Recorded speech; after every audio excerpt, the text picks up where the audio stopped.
يقول الناظم العمري تذكر زمان كان فيه الطيب يذكر، وذاك المجتمع ما فيه منكر، وكل كان مشغول بحاله.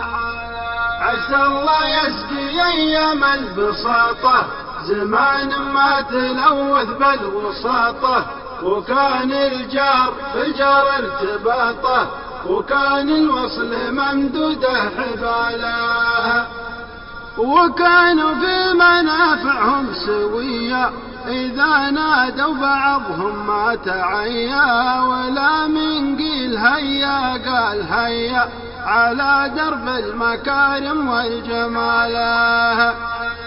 وكان الشخص يسمع قول عمه إذا نادى حالا راح يمه، يلبي لو طلب روحه ودمه، وهذا سلم رواد الشكاله.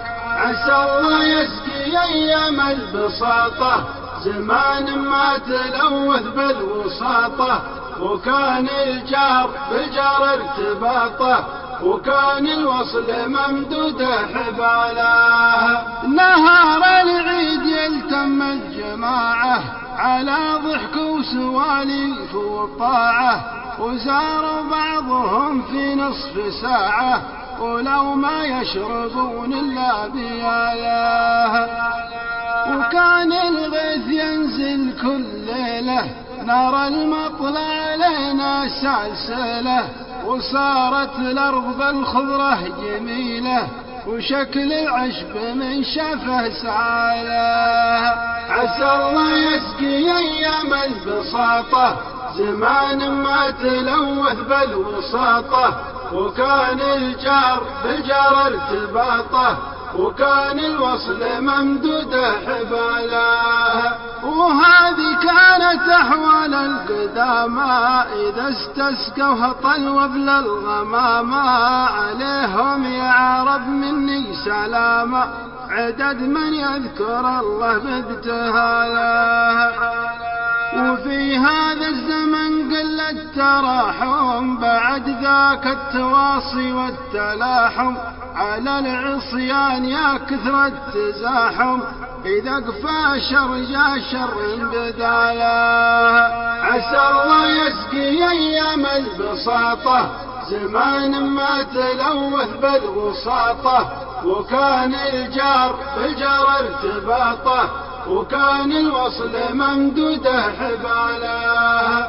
كثير الناس يهوون التقاطع بعد ما كان نجم الوصل ساطع، بار السيف الحسد مسلول قاطع، كثير من هجر عمه وخاله.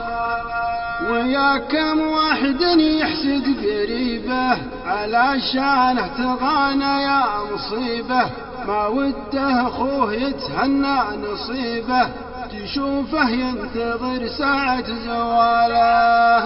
عسى الله يسقي أيام البساطة زمان ما تلوث بالوساطة، وكان الجار بالجار ارتباطه، وكان الوصل ممدوده حباله.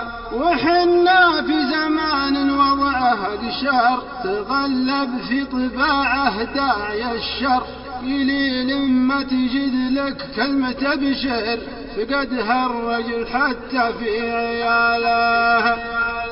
نصلي في السنة 20 مرة للاستسقاء ولا هلي قطره، بلانا من معاصي مستمرة ترد الخير عنا بأي حاله.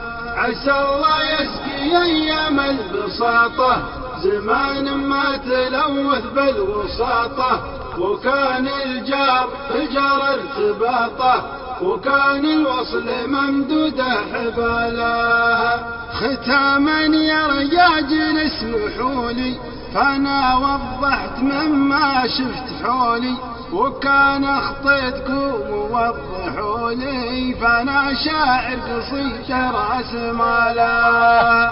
عسى الله يسقي أيام البساطة زمان ما تلوث بالوساطة، وكان الجار بالجار ارتباطه، وكان الوصل ممدود حباله.